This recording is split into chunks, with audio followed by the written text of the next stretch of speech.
Bismillahirrahmanirrahim. Assalamualaikum warahmatullahi wabarakatuh.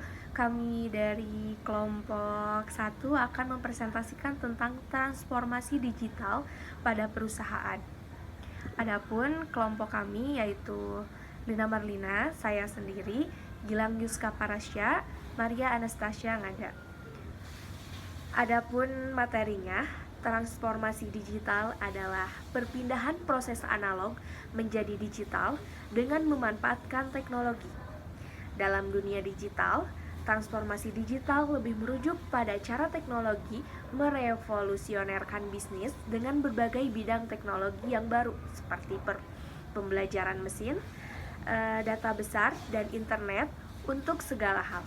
Bentuk transformasi digital dalam dunia bisnis telah mengubah keterlibatan klien, perdagangan, pemasaran, dan lain sebagainya.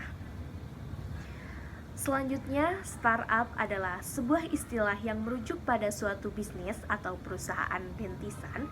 Perusahaan rintisan merupakan perusahaan yang baru beroperasi dan masih berada pada fase pengembangan untuk menemukan pasar dan pengembangan produk. Saat ini istilah startup bisa lebih dikerucutkan lagi menjadi perusahaan rintisan yang mengacu pada bisnis berbasis teknologi. Adapun ciri-ciri perusahaan startup antara lain budaya perusahaan yang unik dan fleksibel, jumlah karyawan yang relatif sedikit, usia perusahaan masih belia, kemungkinan besar di bawah 4 tahun, beroperasi melalui platform digital, mengutamakan inovasi dan disruption, tes market perusahaan cenderung kecil, mengandalkan dana dari para investor. Materi selanjutnya yang akan dibacakan oleh Gilang Yuska. Baik, terima kasih kepada teman saya Lina. Saya akan melanjutkan tentang dampak bisnis digital. Yang pertama, dampak positif. Adapun dampak positif yaitu yang pertama menurunkan biaya operasional atau operational cost. Yang kedua, meningkatkan loyalitas pelanggan atau customer loyalty. Yang ketiga, meningkatkan hubungan kepada supplier atau supplier management. Yang keempat, mempersingkat waktu produksi. Dan yang kelima, meningkatkan kualitas value chain perusahaan. Dan ada juga dampak negatif dari bisnis digital tersebut, yang antara lain yang pertama, potensi kecurangan yang dapat mengakibatkan kerugian finansial secara langsung. Yang kedua, potensi pencurian informasi rahasia yang berharga. Yang ketiga, gangguan pelayanan non-teknis yang mampu menghilangkan kesempatan bisnis.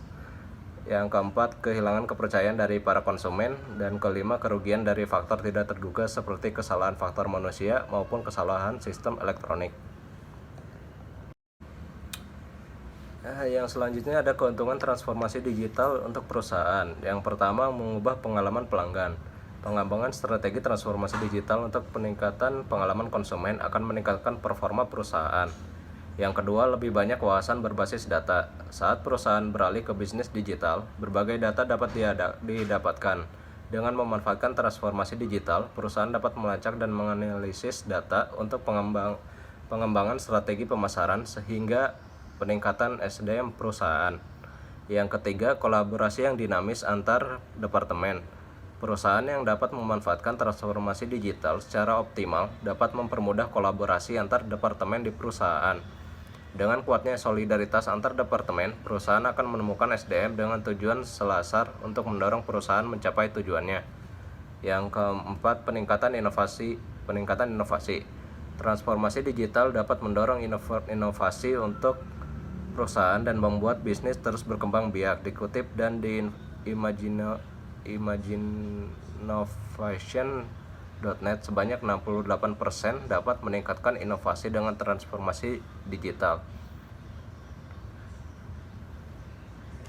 Terima kasih kepada Gilang Yuska. Saya akan melanjut ke materi selanjutnya, yaitu contoh transformasi digital yang dilakukan oleh perusahaan-perusahaan digital yang ada di Indonesia. Yang pertama, ada Netflix dengan layanan streaming on demand. Netflix menawarkan layanan entertainment selangkah lebih maju dengan menghadirkannya lewat internet sehingga lebih mudah diakses kapanpun dan dimanapun. Hanya dengan berbekal gadget, entah itu laptop, smartphone, dan smart TV serta biaya bulanan, Anda sudah bisa menikmati tayangan, film, dan serial di berbagai jenis kategori yang ada di seluruh dunia. Terlebih di Indonesia sendiri, Netflix telah meningkatkan layanan dengan menyediakan bahasa Indonesia. Transformasi digital yang dilakukan oleh Netflix ini merupakan langkah yang tepat, bahkan pernah meningkatkan omset perusahaan Netflix hingga 30 kali lipat. Yang kedua, Gojek dengan layanan pemesanan via aplikasi. Layanan ojek online pertama di Indonesia ini menawarkan kemudahan mobilitas bagi orang-orang yang tidak memiliki kendaraan pribadi atau yang sedang tidak ingin mengendarai kendaraannya sendiri. Berbeda dengan kompetitor lain pada masa itu, di mana kala itu orang harus berdiri di pinggir jalan untuk mendapatkan transportasi yang mereka butuhkan. Gojek justru menghadirkan dengan mentransformasikan layanan berupa aplikasi pemesanan hanya dengan beberapa kali tap. Transformasi digital ini mengantarkan Gojek menjadi salah satu perusahaan dekakorn pertama di Indonesia dengan valuasi lebih dari 142 triliun pada tahun 2019. Yang ketiga, Genius BTPN dengan fasilitas online banking. BTPN dengan brand Genius berhasil mendefinisikan ulang pengertian banking kepada masyarakat luas. Bagaimana tidak, Genius disebut sebagai salah satu perusahaan banking pertama yang memanfaatkan transformasi digital. Genius menghadirkan dobrakan baru dengan layanan buka akun secara online hanya dengan satu aplikasi, sehingga memudahkan masyarakat tanpa harus bertatap muka dan dihadapkan dengan birokrasi perbankan yang menyulitkan. Genius juga menyediakan berbagai layanan perbankan mulai dari cek saldo, mutasi sampai tarik uang, tarik tunai hanya dengan menggunakan aplikasi saja. Transformasi digital di sektor perbankan yang begitu powerful ini kemudian diikuti oleh bank-bank lain saat ini. Bayu Telkomsel sebagai provider digital pertama di Indonesia. Transformasi digital juga terjadi di industri telekomunikasi dan jaringan seluler. Bayu yang merupakan salah satu sub-brand Telkomsel juga mendefinisikan ulang pengertian layanan telekomunikasi bagi masyarakat. Jika sebelumnya orang-orang harus kerepotan membeli SIM card di konter ataupun gerai resmi operator, maka perbedaan dengan Bayu, para pelanggan justru dimudahkan dengan layanan pembelian sekaligus pendaftaran SIM card melalui aplikasi.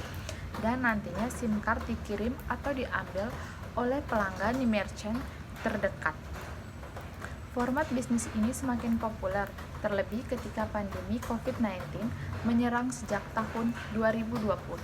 Karenanya, Bayu berhasil mendapatkan lebih dari 1 juta pelanggan hanya dalam waktu kurang dari 1 tahun.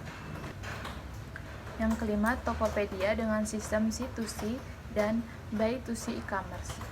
Membuka toko dan memasang barang jualan bukanlah pekerjaan mudah pada zaman dulu. Selain toko fisik yang harus berada di lokasi strategis, penjualan juga harus memikirkan bagaimana caranya menjual barang tersebut agar laku. Peluang ini tampaknya terbaca jelas oleh Tokopedia, sehingga muncul solusi berupa transformasi digital dalam kegiatan jual beli secara online. Saat ini, orang-orang tidak perlu merasa kesulitan membuka toko ketika hendak berjualan. Mereka hanya perlu membuka akun di aplikasi Tokopedia dengan mulai berjualan. Selanjutnya adalah alasan utama mengapa transformasi digital itu penting dilakukan. Yang pertama, disrupsi teknologi yang cepat. Pesatnya perkembangan teknologi saat ini memunculkan adanya disrupsi teknologi yang terjadi di berbagai sektor. Akibatnya, pola pikir, perilaku, bahkan aktivitas berbelanja masyarakat pun perlahan beralih menjadi lebih modern. Perusahaan yang masih saja menerapkan cara lama pastinya akan tertinggal apabila tidak segera survei dengan melakukan transformasi digital untuk melihat berbagai peluang yang ada. Maka lambat laun tentu ia akan hilang ditelan zaman. Yang kedua, munculnya persaingan di dunia digital. Dampak positif dari berkembangnya teknologi digital menjadi banyak ide-ide dan inovasi baru yang bermunculan khususnya dalam dunia bisnis. Akibatnya pesaing atau kompetitor bisnis Anda pun juga akan bertambah dengan membawa ide-ide tersebut. Mereka bisa saja datang membawa produk atau layanan yang sama namun lebih inovatif atau bahkan memberikan alternatif yang lebih baik dari apa yang bisnis Anda tawarkan saat ini.